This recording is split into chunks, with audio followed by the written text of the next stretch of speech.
Hi, I'm Jake Hamilton, owner of Better World Pets. We're here on the grounds of Ain't Misbehaving dog training facility to go over some training techniques for adult and older dogs. I'm going to turn it over to Camilla.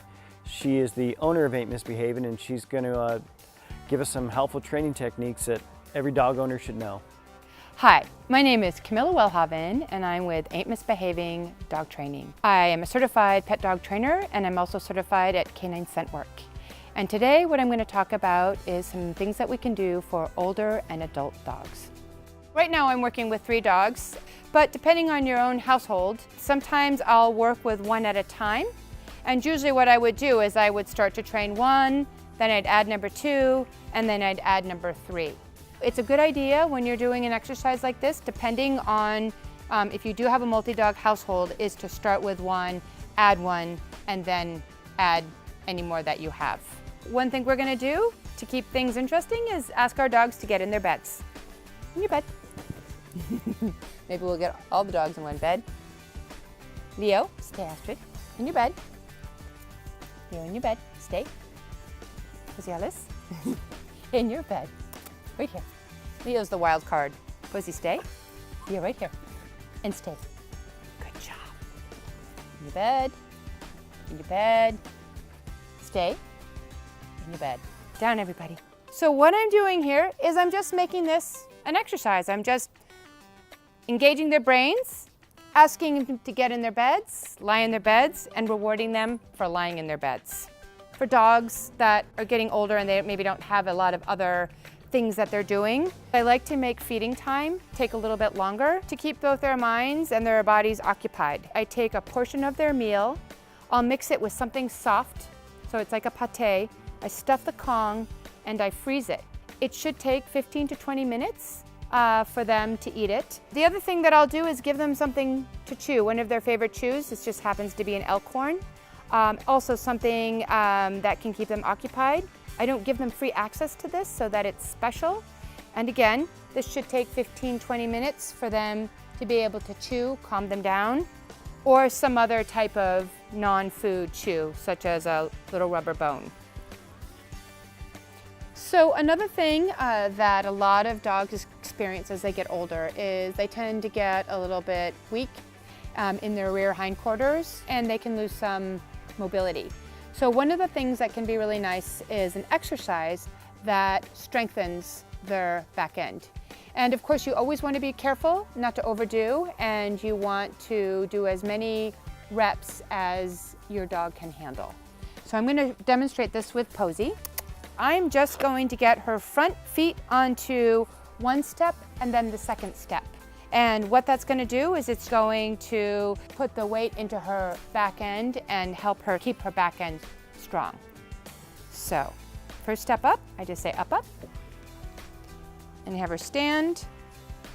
Very simple exercise, just stand, stand, stand, and then off. And again, stand.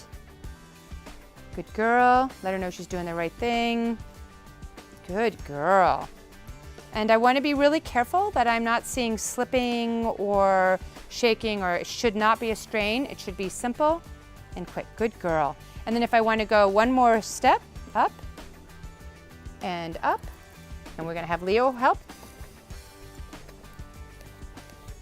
Leo's always helping. Up, up, one more. Up, up, up, up. There we go. And one more step.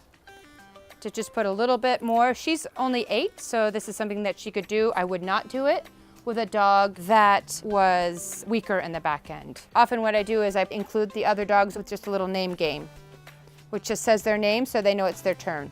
Astrid, sit. Leo, and Posy. Off. There you go. Older dogs that have recently had surgery are often sore. They have joint pain. So it's really nice to do some very simple, gentle massages. You want to be careful. You don't want to overdo it. You don't want it to be painful. This is Posy. She's 8, and I just sort of like to have her just kind of bring her into my body, petting her with her fur. And then I just wrap my arm under her belly, just so I stabilize her. And then I'm going to take my other hand and I'm going to just ever so gently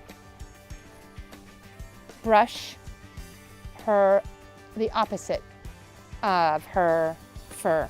It's a really nice stimulation to the spine, and it's also a really nice stretch. And I just do this for just a minute or so and then let her go.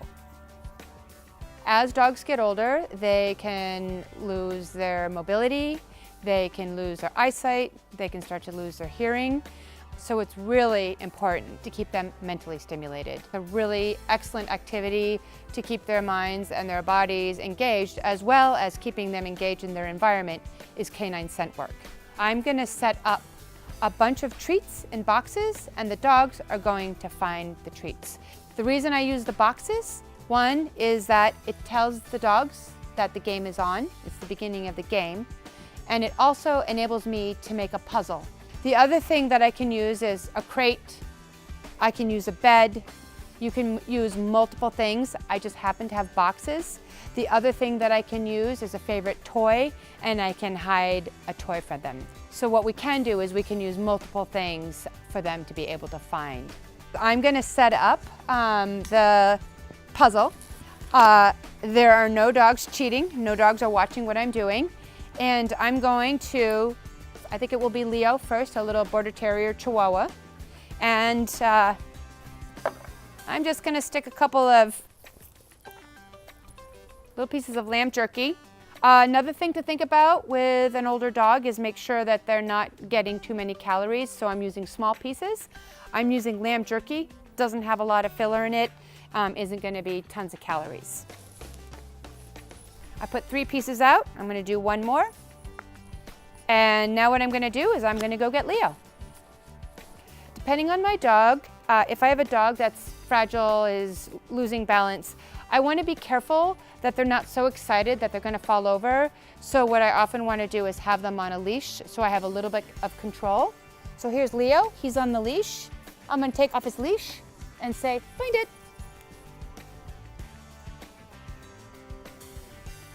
And I'm just going to let him have fun. And the nice thing with this game is that it's self-rewarding. So because they find the treats, they're getting the rewards by themselves, finding it themselves. The other thing that can be really great is if you're wanting to work with crate training at the same time, by hiding the treats in the crate, it just continues to get them interested in the crate and keep them interested in the crate.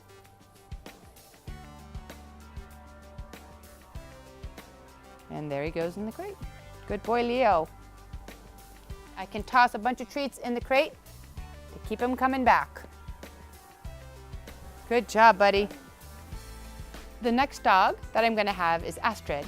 Astrid, find it! She's off leash. I'm not as worried about her mobility, so she can be off leash and I don't need to worry about her slipping. So the other reason I like to put it in the boxes and not just on the ground is that way I know that they're actually finding the treats that I'm putting out for them and not garbage on the ground. Defines the game. Instead of a treat, you can hide their favorite toy. And now she's going into the crate because I hid a bunch of treats in the crate. They not only are finding and playing a game, but they're also enjoying their crate. It ends up being a Pez dispenser. Thanks again for watching. My name's Camilla Wellhaven with Ain't Misbehaving Dog Training. Again, these are just a couple things that you can do with your dogs, and if you want to learn more, check out the link below. Thank you. Hi, this is Jake Hamilton, owner of Better World Pets. Hope you enjoyed the video we made for you today. If you have any questions about the products, click on the link below, visit our website. We'd love to hear from you at any time. Thanks, bye.